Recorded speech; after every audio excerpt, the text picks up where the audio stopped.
here are the 5 things I decided were most important that I use in forecasting, and to show that is most used or requested by both business and government. The overall economy, of course, employment and population projections, forecasting. Cost of living is always there, and inflation, that's, everyone needs to know how much to adjust the prices, and rents, everything gets tied into their inflation rate. Real estate prices is always the hot subject, and particularly here in San Diego, the housing market is, what are the housing prices? Is it going to be, are they going to keep going or going down? That's always been, and continues to be even now, particularly now with how high housing prices have become. And of course, construction is big. I find that of course, for investment by real estate, that and all these things kind of go together, but they play together as far as planning for the upcoming year. So let me jump into my forecast that we produce. This is, first of all, the overall economy, or gross regional product, which is, there isn't an official number that's provided for the region or the county of San Diego. It's and as true of any place. It's only done, of course, for the nation and for the states. And there's always, there again, there's a lag in the data that comes out. But we come out with our forecast of an estimate of San Diego's gross regional product, and then forecasting what it will be in the upcoming year. And that forecast is based upon the gross state product, which is always lags. Right now it's only available through 2001. And we use that gross state product to base the gross regional product. And that's also a function of our personal income and population in San Diego. And that's kind of a standard way of estimating what a region's economy is. Here's the table that I've used. And the key thing, again, is our percentage of the state of California. How much of the state does our population, our income represent? And that number, if the second column there is as you can see, it's at 8%, a little bit over 8%. It's become, our forecast here through 2004 is 8.9%. Now to get, like I say, the 2001, we then have to estimate what it was just for 2002, 2003, and also 2004. And I use the UCLA Anderson forecast that they do for the state of California as well as the nation, and using their forecast, so it's based on how accurate they are in projecting the future and the state's economy. That has a lot to do with how San Diego's economy is. I base it upon that, and it's a relatively simple process. Is our economy mostly based upon our income and population? Are we growing faster than the state of California? And is our economy performing better than the rest of California or not? And that's how I can determine what our percentage of the state will be, and that applies then to our gross regional product. And I'll talk a little bit more about that. Here's just kind of an index showing how we compare over time. The big recession in the early 90s, which was, for California, was really a Southern California recession, and San Diego was a big part of that. Northern California at that time actually performed better, but the overall state average showed the big recession that lasted worse than the rest of the U.S. And but then we came out of that, and came out of it quite strongly, I think. And again, there was that 2-year lag. People would not accept that our economy was growing again for quite some time until we were well into our expansion period again. And then we, of course, hit 2000, seems to have been a peak where the dot-com meltdown occurred in Northern California. But Southern California, this go-round, outside of LA, did not have as big of a slowdown or recession. But yet, because we would kind of had that leftover damage or that thinking from 10 years ago in the recession, everyone was thinking that our economy was going to plummet again as it had 10 years ago. And I remember in coming out with the annual forecast saying that no, the economy is strong here in San Diego, that we would continue growing, and being hit with a lot of skepticism about that. But in fact, as now time has gone on, and as we get into the 2000s, that we have continued to grow, as I think this line shows. And it's clearly been a Northern California problem that Southern California has not had nearly the impact that's occurring in Northern California. And I just like to use this. This is always kind of fun to show that if San Diego were a country, we would rank 31st, about the size of Thailand or Portugal. And of course, California is known as the 6th largest economy in the world. It's interesting that this is the World Bank's ranking, that they had to include France's kind of external islands and to make themselves bigger than California. I'm not sure why they did that, but that's how the World Bank ranked it. So, and I always like to point out that there at number 20 is Austria, so our governor has made quite a leap up to California in ranking. So, but also using kind of the similar methodology, and this is a group that Global Insights at the U.S. Conference of Mayors took the 20 largest economies in the United States, and right there at the top of the list was San Diego, at least in 2000, going into 2002, which I thought was quite telling as far as a large economy, that San Diego at this time is leading the nation. And it's interesting that if you look at Phoenix, which is number 2, we were actually behind them in 2001, but we've grown faster than them in 2002. And I think that's continued here in 2003 and 2004. But anyway, it's interesting that San Diego has led the list there.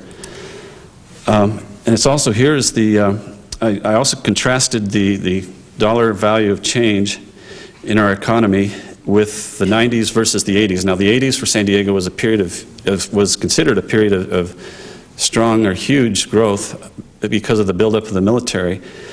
But then with the early 90s, our recession and the cutback in military spending here caused our deep recession, which was the worst recession San Diego had endured virtually since the Great Depression or World War II, before World War II. But since then, our economy has succeeded in diversifying quite well, and you can see it's actually steadier growth, at least up until 2000, and then we got caught in the dot-com or the tech meltdown. But still, our economy is actually, as is evidenced by the number of things that show that the economy has continued to grow. It hasn't truly gone into recession here in San Diego, but it has slowed down, as I think this chart shows. So I wanted to go back and look at this was what I was asked to do, look at my forecast and see just how accurate I've been. Now, these are the years on the left. There are the forecasts that we've used at that time, and then, for each year, and then the next year comes out. Now, part of the problem in doing this is that when I base the forecast on the current year, well, then this is based on both UCLA Anderson's forecast, but also the Bureau of Economic Analysis that does the gross state product of California. Well, they end up revising the numbers. So, okay, I've been off, I'll admit, but they were off too. So my revision has to follow with their revision. So that's part of the problem. It's that lag of data and gathering the data. So, but there's the numbers if anyone cares to see how far we've been.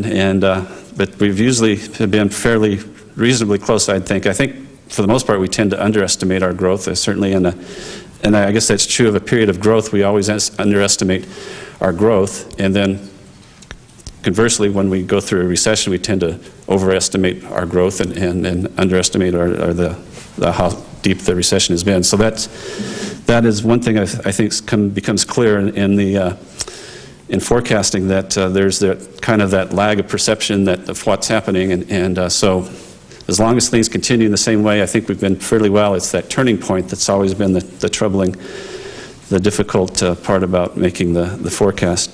This is the long-range forecast that both SANDAG and the Department of Finance had produced for San Diego.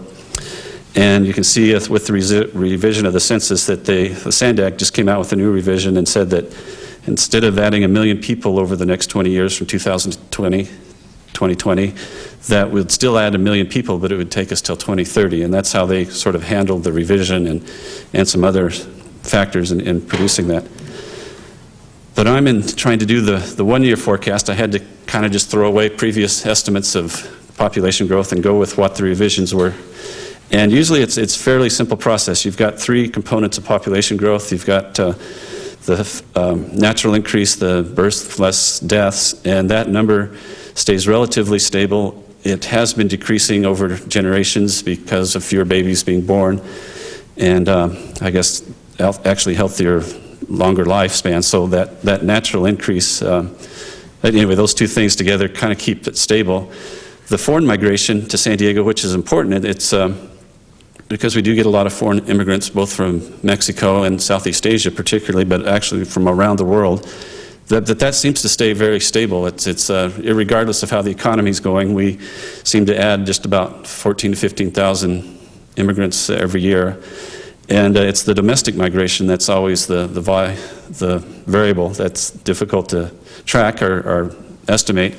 But even that, I think, follows the economy. It's clear that how the economy occurs is how our population occurs. And these are the actual numbers. But that forecast, let's see, I think based on that, I think we've always been reasonably close in that. But this is an important factor for business planning, is you can almost plan on the number of housing units that are needed. Job growth has a definite correlation to that. And so those figures are important, or are watched closely to show what the demand on housing and other services in the San Diego region. The other important and most critical, I think, example, or at least a variable that shows how the economy is doing is employment. And there are two series of employment data for the San Diego region: the civilian labor force, which is the number of people that are either employed or looking for employment. They, by definition, have to be looking for employment. And you'll see that we have this is the latest data, March 2004, we have 1.5 million. Our population is not quite 3 million, so the labor force represents half the population. And this is a count of people. Again, you have to be within actually looking for a job. Students are not considered in the labor force until summer time, and they're let out of school. Then they can enter the labor force if they're over 16 or retired, people that are discouraged. So there are some problems with these statistics, but that is the best numbers that are available, and we certainly have to follow with what's available. And but the other set of employment statistics are the payroll data, which is it's the count of the number of jobs. And so there's a slight difference, or it's a major difference. One's the employment labor force is people, the jobs are number of jobs.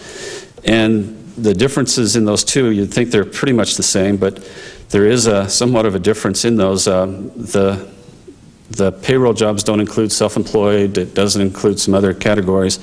There's also the factor that we find in San Diego that's becoming even more prevalent, is that people work in San Diego, but they live elsewhere. They can live in Riverside or Mexico and in other places and commute into San Diego to work. So those numbers kind of get mixed up a little bit too. But you can see they sort of follow somewhat. And we find that in a recessionary time that people get laid off, but then they might go out and start their own job or start their own business, become a consultant. And so there's some challenges in tracking this in the beginning, and then obviously trying to forecast it. Here I just wanted to kind of contrast San Diego with the rest of the state. It's been, again, Northern California that's suffering from the slowdown this time, whereas Southern California outside of Los Angeles has stayed relatively strong. Our unemployment rate is really not too bad, around 4%. But it's Santa Clara and San Francisco that have really suffered in this go-round. And here consistently our unemployment rate is less than the rest of California, even during that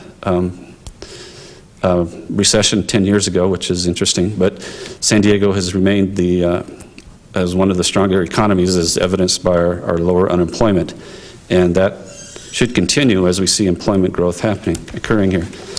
Now, I just wanted to show, this is initially when they come out with the payroll jobs, the number of jobs, it takes them, as I said, a year. You have to get to the end of the year, and then they have to get all the employers reporting their employment, and then they come out with a revision of what that employment was for the year. But initially, they do a survey, and they tend to rely upon the established employers.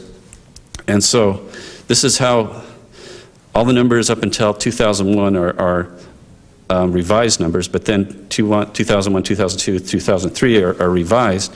And you can see that in this go-round, I had made the forecast that we were not going to have a recession in San Diego, that we were going to not even really lose jobs. And I got really nervous because then you look at 2002, 2003, we actually, according to the initial reporting of payroll jobs did start losing jobs. And I thought, well, I guess my methodology of predicting these trends was somewhat off. And but then, at the beginning of this year, 2004, when they had the more complete records for 2003, they came out with a revision to these numbers, and sure enough, it did show that 2003 that we actually hadn't lost jobs. So I was quite relieved in that. And so, but this trend, it's as far as the methodology for forecasting job growth is just to watch the jobs that are being created and seeing what trends, trying to keep up with the current events, the news. Here's the private sector versus government. You can see that for a while, private sector jobs did dip. This is now the revised number up until 2003 might be revised again, but anyway, it does, at this point, this is what it's showing. And government had remained positive until just the last year with the budget crisis in the state that we're now seeing a loss of government jobs. But overall, we're still producing or averaging more job growth. And for my job, this is the clearest point of following the economy is what the job production or how many jobs by industry are occurring. And I just went through, I'll go through this fairly quickly, just showing how you have the seasonality, of course, with service producing jobs here in San Diego. You can see the summertime we have the visitor industry, and that's a seasonal thing, and then you have the holiday season at the end of the year, so you have those cycles. But the other industries are not quite as cyclical. Here's the manufacturing industry, which historically is the primary driver of an economy. We lost jobs in the early 90s. That was the aerospace losing jobs. But at the same time, we started adding other jobs in manufacturing. And I should point out this is the NAICS, so these are what I call true manufacturing.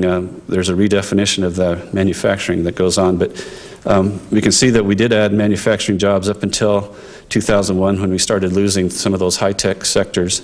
And that's the decline there. Here's the sectors here. The yellow line transportation is aerospace and shipbuilding in San Diego. We lost 3 out of 4 aerospace jobs in San Diego in the early 90s. And that historically was San Diego's main industry, our #1 driving industry. And you can see that it did finally level out a bit, and that also includes shipbuilding, and has now stayed somewhat stable.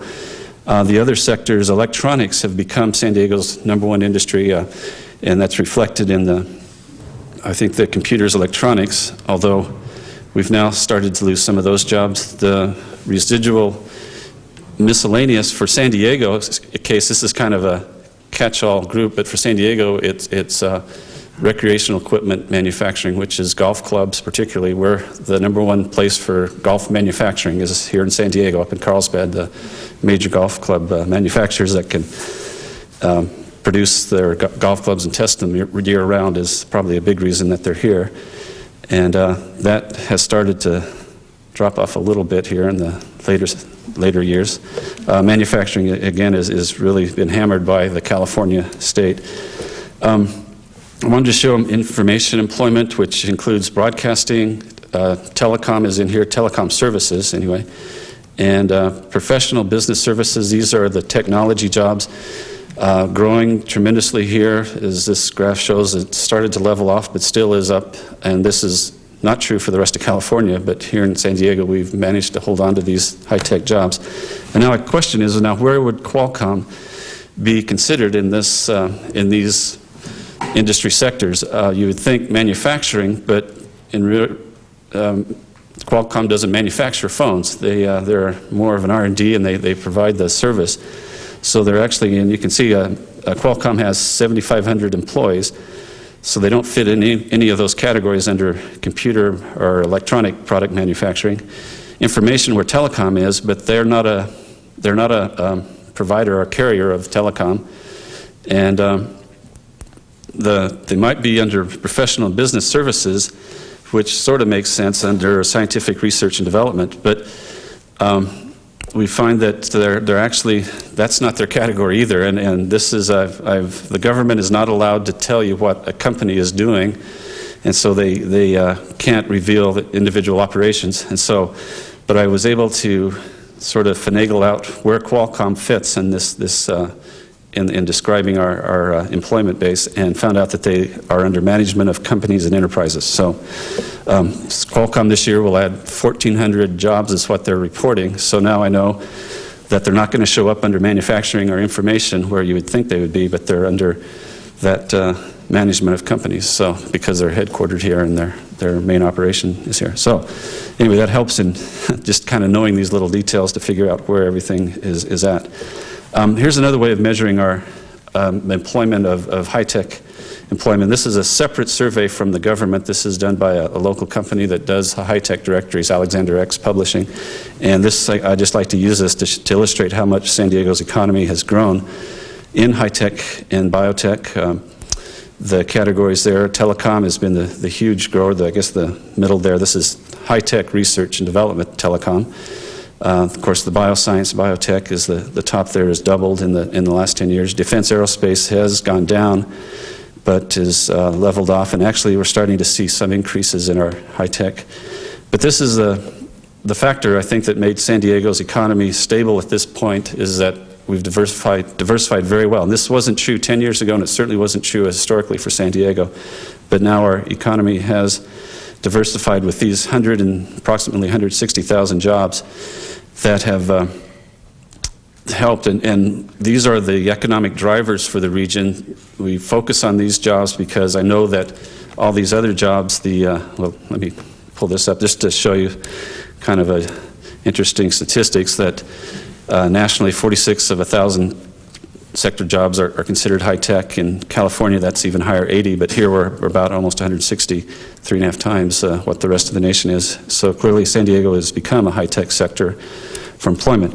But I say we focus on these, and it's easy to kind of maybe over-talk about them, but I know that all these other sector jobs will follow what happens in the high-tech or this economic drivers. The retail employment will follow what happens with the population. You can see the seasonal variation that occurs with the holiday season shopping. Construction is clearly dependent on population growth and economic growth. San Diego is going through a building boom once again that continues to this day, both residential and commercial development here has been quite strong, and we're actually one of the strongest construction markets in the nation at this point. Finance real estate with the low interest rates, it's been a boom for the real estate markets, particularly our housing market, and people being able to buy and refinance. Here's the visitor industry. Now that's kind of a separate sector that shows, again, a cyclical nature, but that's another one that we have to pay attention to in San Diego because it is an important sector of our economy. We put that as our third largest sector as far as economic impact behind manufacturing, defense. Just wanted to kind of go through and cover all the bases, government employment. That doesn't include military. I took out the education just so you get a kind of a picture of what's going on in our government. And then, despite what has happened with the military downsizing, and our economy then grew. What I always say is the defense industry didn't go away from San Diego, but other industries have grown up around it. If you go way back, and we've got statistics, you'd see that military was a huge part of San Diego's economy, really was the driving force here. But as other industries have grown up around it, it's not quite as dominating, but it's still here. And then in the last couple of years that we have data, we've actually seen an increase. The 2002, we saw a fairly substantial increase. This is military personnel, which is another sector of jobs. But we've seen some considerable increase now in our military. Both we remain the leading sector of the largest military number of personnel anywhere in the nation, and also our defense contracting work now has been rebounding, which was kind of interesting. We tried to get away from being dependent on the military. We had to revamp the economy, but now it's the military defense sector that's supporting San Diego's economy once again.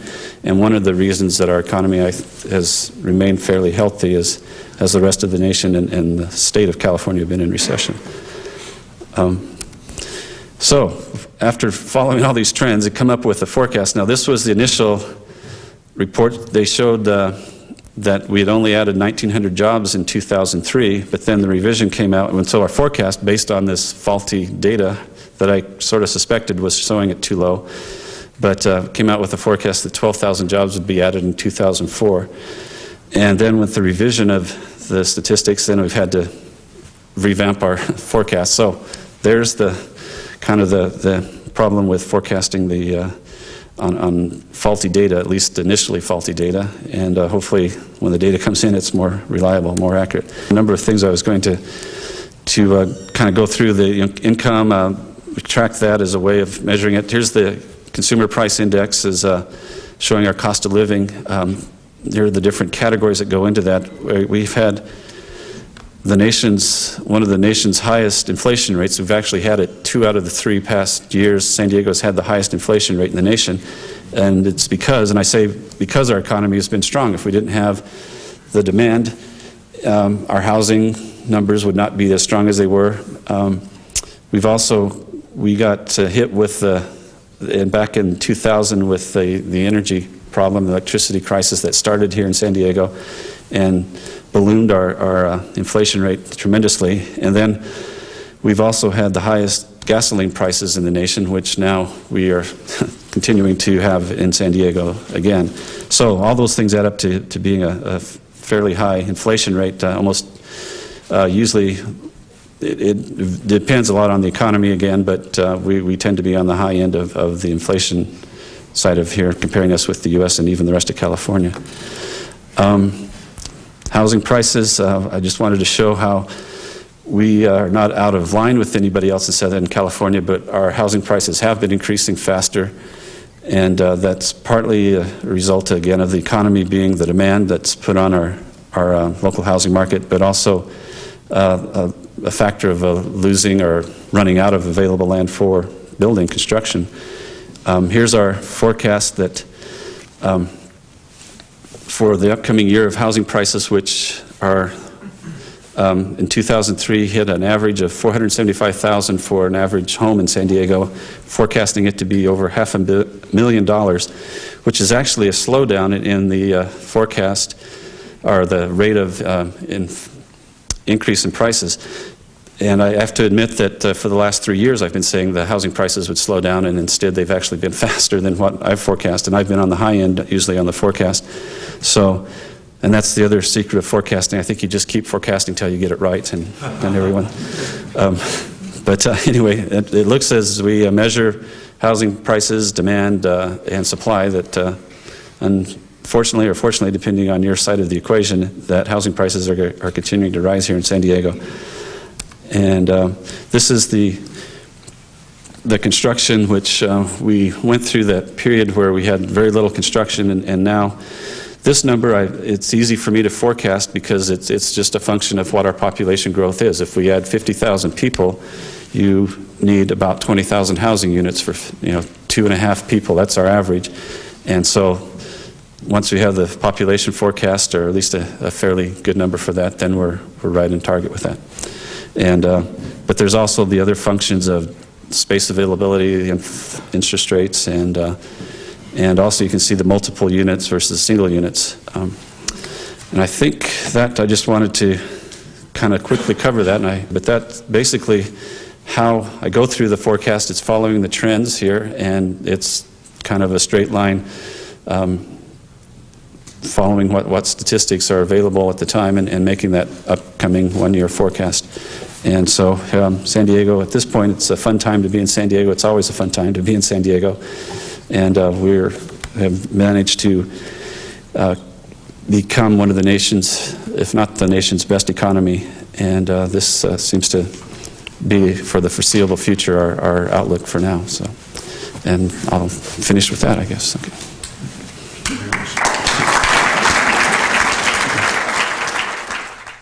The National Bureau of Economic Research, or NBER, is a private organization that, among other things, tries to make a determination as to whether or not the U.S. economy is in an economic recession at any given point in time. And those declarations by the NBER are regarded as having a fair bit of authority by most economists as well as the public at large. So, for example, last summer, the NBER gave us all the good news that the recession was finally over. Now, what the NBER actually announced in July 2003 was that the recession ended in November 2001. The news was the recession was over, and we just forgot to tell you about it for 2 years.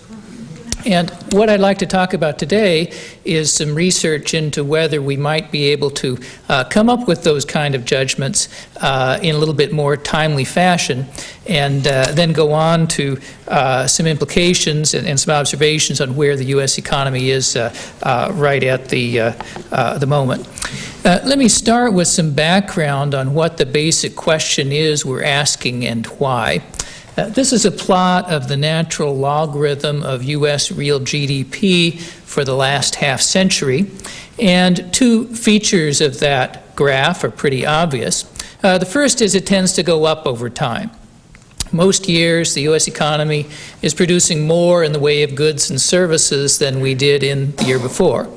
And the reasons for that are pretty clear. Our population is increasing every year. And with a larger labor force, with a better educated, better trained labor force, with more plant and equipment, better technology, all of these things are the basic factors that have helped us to increase GDP by the tremendous growth we see represented by those 50 years. That's the first feature of the graph. The second feature is that it doesn't always happen. Some years, GDP goes down and we actually produce less than we did the year before. And it's pretty clear that none of those factors I was talking about as driving long-run growth can explain why GDP would fall. It's not because we suddenly lose some population. It's not because the workers get any stupider. It's not because our equipment suddenly breaks or we forget how to do things. Some other kinds of forces seem to be involved in pushing the economy down. And it's very important for purposes of policy and many other things to recognize which force is operating on the economy at any given point in time. And so the NBER dates are usually represented on a graph like this, the shaded area. These shaded areas represent the episodes during which the NBER says we are in recessions. Knowing where we are at any given point in time is important. As Kelly was mentioning, recognizing these turning points is a key factor in any private business forecast. It's also very important for economic policy.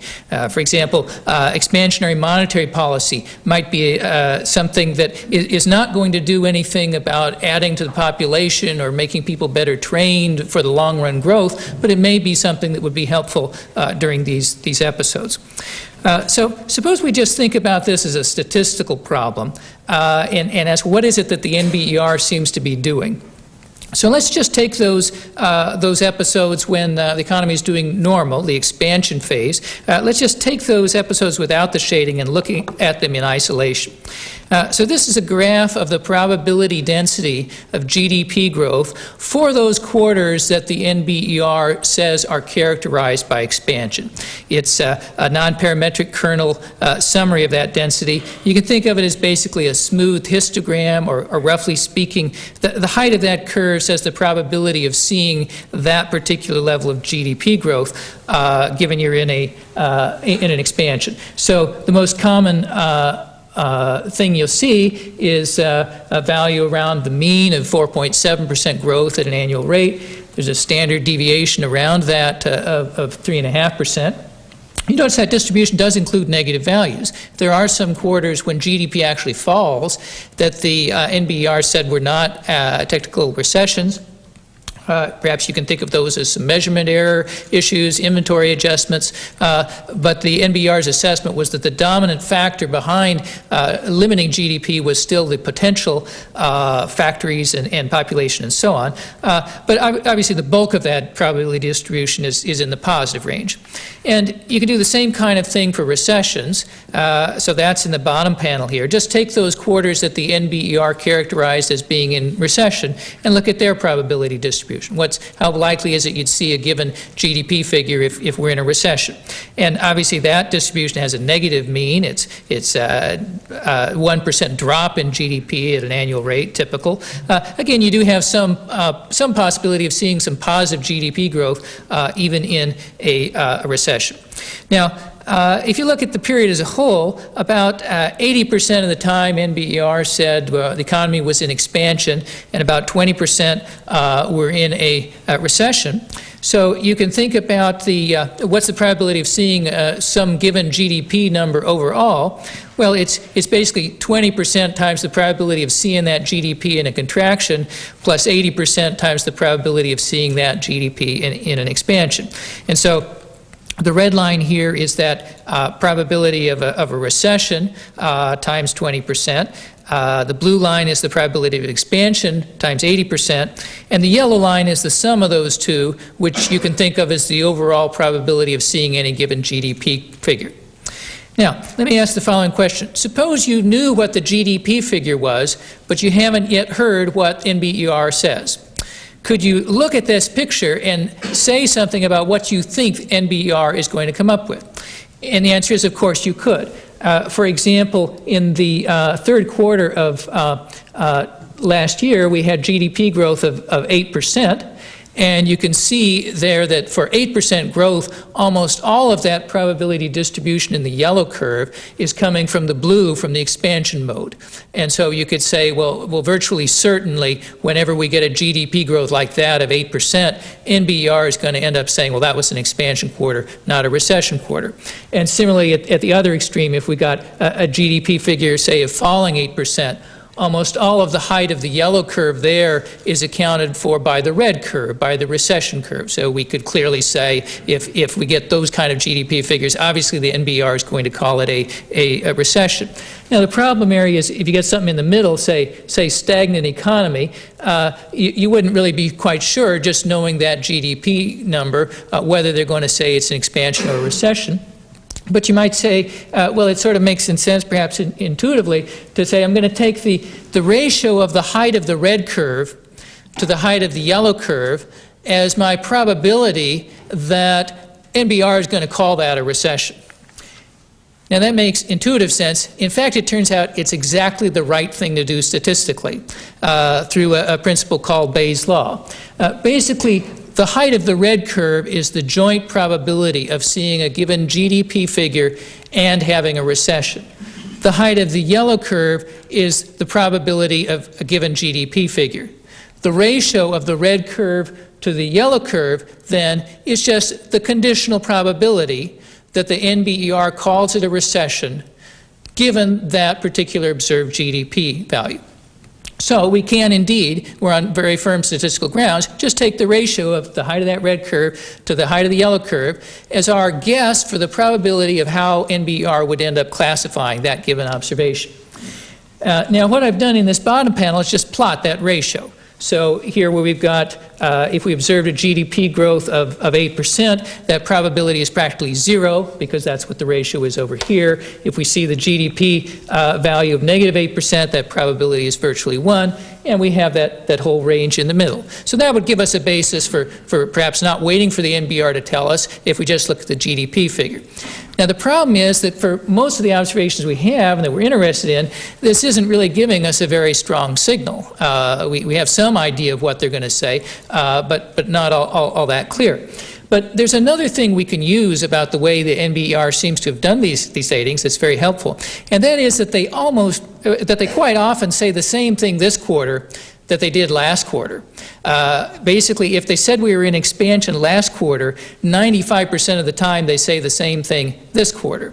And on the other hand, if they said we were in a contraction last quarter, about 80% of the time they say the same thing this quarter. So you can do the same kind of thing where you say, let me take not just 1 quarter's of observation, but take 2 quarters. So basically what you do is, say you knew last quarter's observation, you use this bottom curve to come up with some probability of what you thought the NBER would say.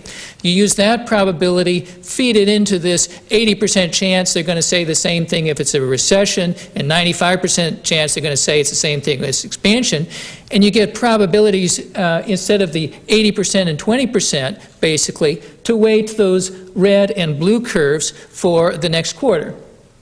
That's again an application of Bayes' law. You can go through it in exactly the same way. as I say, you just, instead of use 80% and 20% of your weights for those two distributions, you use the weights that come from what you thought last quarter along with what usually happens that particular category. So for example, to get a feel for what that does, suppose that we had observed the same value of GDP this quarter as we did last quarter. So the value on the horizontal axis here is some number. So let's say, for example, we observe 3% both last quarter and this quarter. If we just had one quarter of observation, here's our inference in the top curve. If we have 2 quarters in a row, we get the inference in the bottom. And the bottom panel is much more precise. It's a much steeper slope. So for example, if you said, what kind of GDP number do I need to go to, say, a 60% chance that the NBR is going to call it a recession?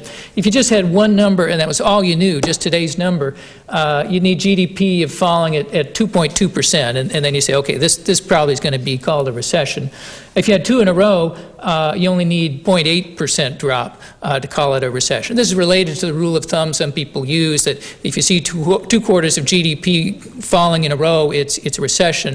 That's not actually a definition. That's not how the NBER does it, but it's a rule of thumb that fits the data pretty well, and you can kind of see it in operation here.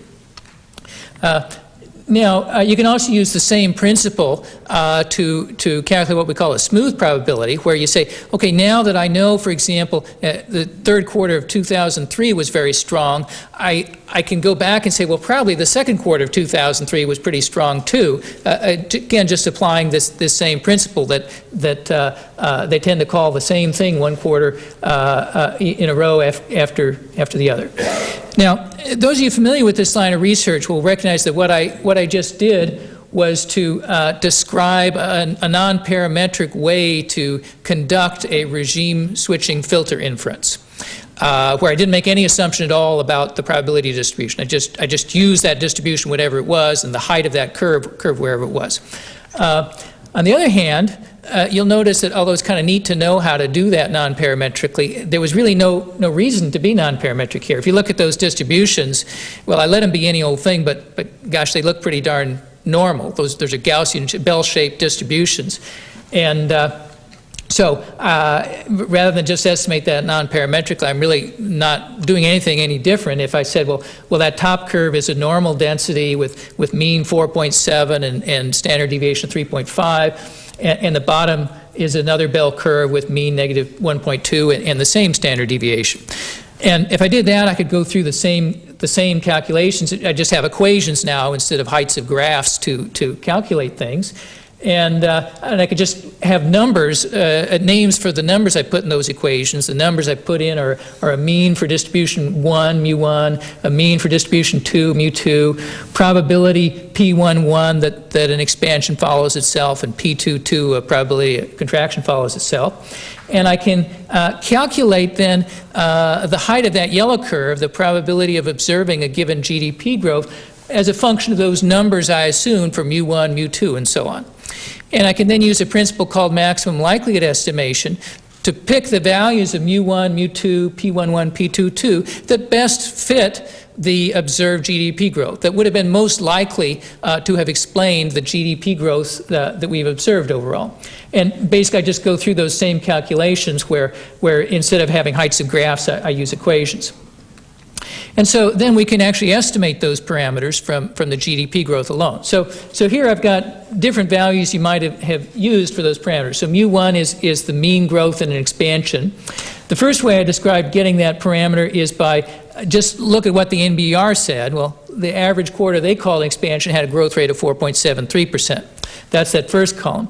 The second way I got that number was to forget about NBER, not use anything they said at all, but just look at the GDP growth itself. And what's this parameter, that value for mu1 that best fits GDP growth? What happens to be 4.62, virtually the same number that NBER is implicitly using. The mean for distribution 2, mu2, from the first approach you get negative 1.2. Second, you get a negative number, a little bit more mild. You get basically the same standard deviation, basically the same probabilities. And so if you plot those inferences over time, so basically what we have in this graph, the horizontal axis, we have dates going back to 1947 up to the present. And the vertical axis is a probability. And this is the probability that we're in that regime where GDP is actually falling rather than rising. And also on this graph, I've plotted the recessions that NBER says we had as those shaded areas. And you'll see that this probability is basically coming up with virtually the same answer as NBER. We're getting a high probability at exactly the same dates as NBER, except that for that graph of probabilities, we've eliminated the middleman entirely. I didn't use anything at all from the NBER to come up with those. I started talking about the NBER values just to motivate this and explain it, think about what they're doing. But once we had a description of what that might be, we can then run with the description all by itself. So the only input into this is the GDP data itself, no preconceptions.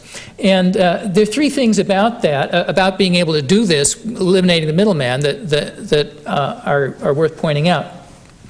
The first is it gives us, I think, a little more confidence in this whole process. I mean, we may think we have an economic understanding that there are some different forces operating in the economy in a downturn compared to in an upturn, but maybe that's just some old economic theory. You know, maybe that's just a twisted way we have of seeing this data. It's interesting that when you just approach the data, just let the data speak completely for itself, it comes up with exactly that same categorization. It's saying, yes, there are two distinct episodes. There's an expansion and there's a recession, and you can identify them just from the data itself, not from any economic theory at all. That's one interesting thing. The second thing is we've done this in an entirely objective way. Nobody had to make any kind of judgment call. It's all by computer. Just you give me the GDP data, I'll give you the probability.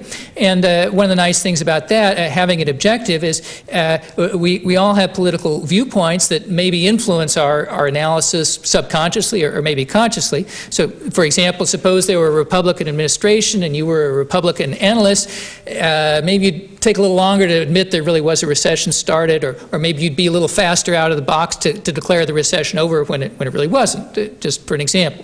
But being able to come up with a number totally objectively has some benefits. And finally, the third possible benefit is, well, maybe we can just do this when we get the GDP numbers themselves rather than wait around a couple years for the NBER to tell us what's what. Now, we're really not getting an impression as to that third question, the timeliness, just from this graph, because as I've labeled it here, we're using the full sample. So I've used all of the information up through the most recent figures to give you my best inference of where the economy was at all those times historically. And as we saw, that's really better information. You can always get a better inference doing that, looking at where we are today, figuring out a little more accurately where we were yesterday. So here's the exercise where I don't let myself do that. It's what we call the filter probabilities instead of the smooth probabilities. So here we're only using GDP up through the date indicated to try to draw an inference for where the economy is at that date. And you'll see it's a little more jagged than the other. I've got the two of them here compared so you can kind of see more clearly. The filter probability, which is just using the GDP data available at that date on the top, and the smooth probability, which uses all the data up through now on the bottom. You see that with the filter probability, there's some kind of false starts. You get a given GDP growth that's kind of meek, looks a little weakly. It makes you say, well, maybe we're about to start something, and then you get the next quarter, you say, oh no, it's okay. The smooth probability takes that out. But if you just go at least with the really big signals from the top graph, you still get a pretty good impression.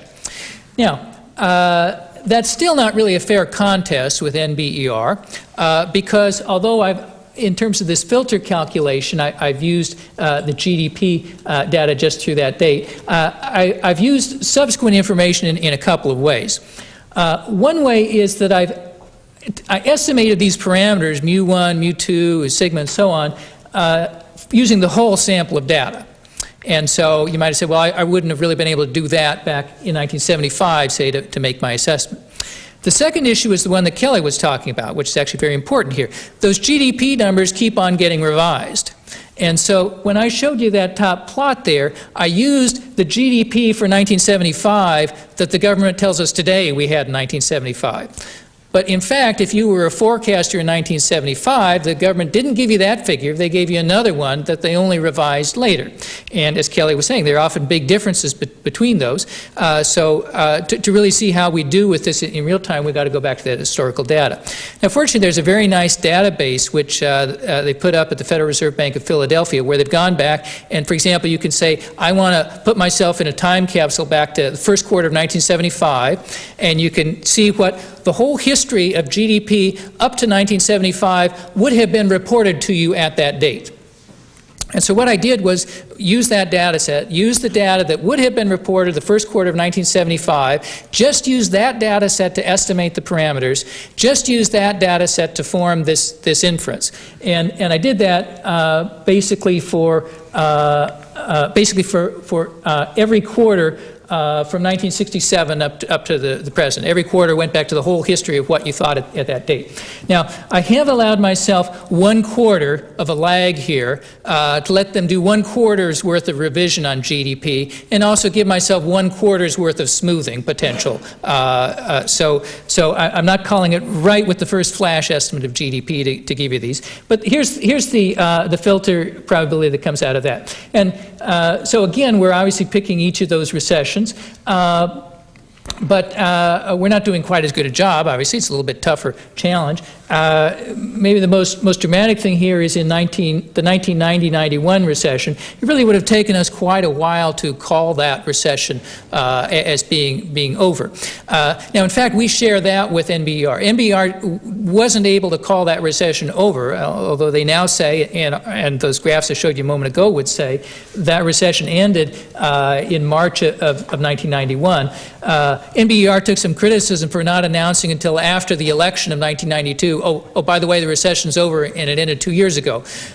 We actually would have done the same thing with this method. And the reason was those GDP figures that were originally announced in 1992 were much weaker than the government now tells us GDP grew, in fact, in 1992. So we would have done about the same there. On the other hand, this most recent recession, we would have come up with a definitive call that recession was over in May of 2002. So we would have beat the NBER for that one by over a year. And similarly for the others, we're doing at least as good or better than NBER with this method. So this is an alternative to try to recognize those turning points. It is a hard thing to recognize turning points. You can't really do it right on the flash, although you can get kind of a quick impression with this.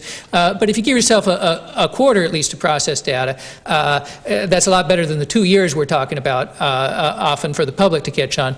Hopefully this would be, we'd have a lot more informed discussion.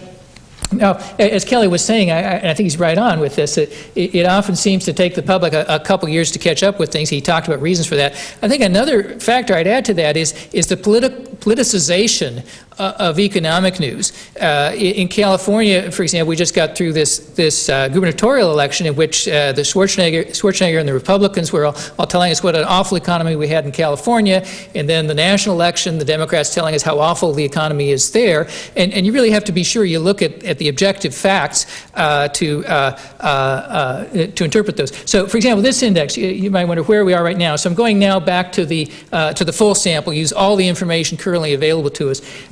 Right now, that probability is at 0.03. Virtually the lowest it ever gets. In other words, the economy is as good as it gets right now. I'm as certain this economy is booming as you ever are. And I don't think that surprises people who are studying all the economic figures carefully, but it does seem at odds with some of what I read in some of the popular press. Let me just, in my last couple of minutes, comment briefly on a couple of other indicators consistent with this story that we're in the midst of quite a boom. One of the things I hear a fair bit about, or at least I heard up until the last month, and I'll comment on that, about is the jobless recovery, supposedly jobless recovery. Now, this is the national unemployment rate for the U.S. over this period, and the average historical unemployment rate over the last 50 years has been 5.6%. Where are we right now? We're at 5.7%. So we're right at the average. And in fact, if you look at the pattern, it's a little unusual this short after a recovery to be back to the average. It often takes a little longer than that. Now, it's true that even at the peak of this downturn, we did not have as high an unemployment rate as we've often seen in others. And it's also true that it seemed to take longer after the recovery for unemployment to start back down. But there's often a lag between GDP growth and unemployment.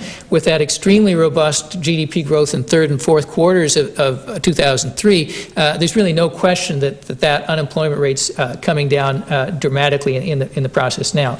The one indicator to the contrary is the payroll employment figures. And again, I want to just underscore what Kelly was saying about that.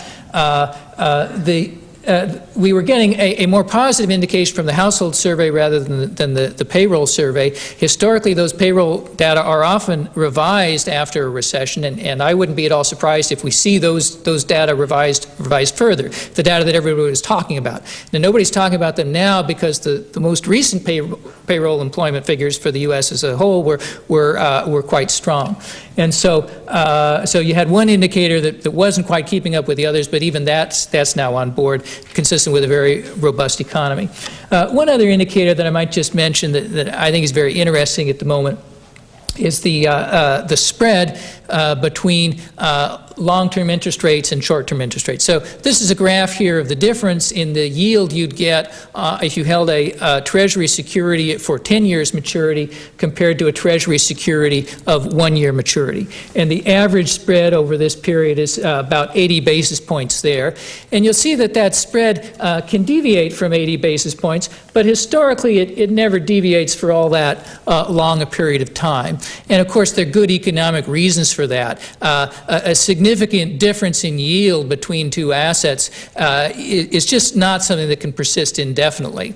And it's not something that has historically persisted indefinitely. So whenever the spread is high like this, it's a pretty darn good indicator that either the long rate has to come down or the short rate has to come up. Now, certainly the short rate I do expect to come up. We just had the most recent inflation figures, which are also consistent with this story that we're in the midst of quite a boom. And I think the Federal Reserve kept stimulating the economy. And people said, well, wait, do we have to worry about inflation with all this stimulus? And they were sort of thought, well, we won't worry about inflation until we see it. Well, we're now maybe at a point where they are starting to see it. It's a little bit like the strategy of bringing your car into the garage and figuring out if you've gone far enough by the time you hit the wall. And so I think there might well be some adjustment from the Fed here. But it was just a very short time ago that the Fed was very concerned, apparently, about the possibility of deflation in the U.S. So I don't think they're really going to make any huge increase in interest rates, short-term interest rates, maybe some. But as I say, that spread is 300 basis points right now. So you move the lower rate up, say, 50 basis points, you've still got plenty of room even for that long rate to fall, a significant force preventing it from rising. And again, if you look at the historical behavior of that spread, this has also been a fairly strong economic indicator that when the spread is negative, that's often a signal of bad times coming ahead. When the spread is positive, as it is right now, that's very often a very robust indicator. So these are just a few of the things, but as I look at the economic scene today, I get the same impression from virtually everything, which is contrary to some of the popular press, we are in the midst of a very strong economic expansion, and everything looks very solid for the U.S. economy, to me, for the immediate future.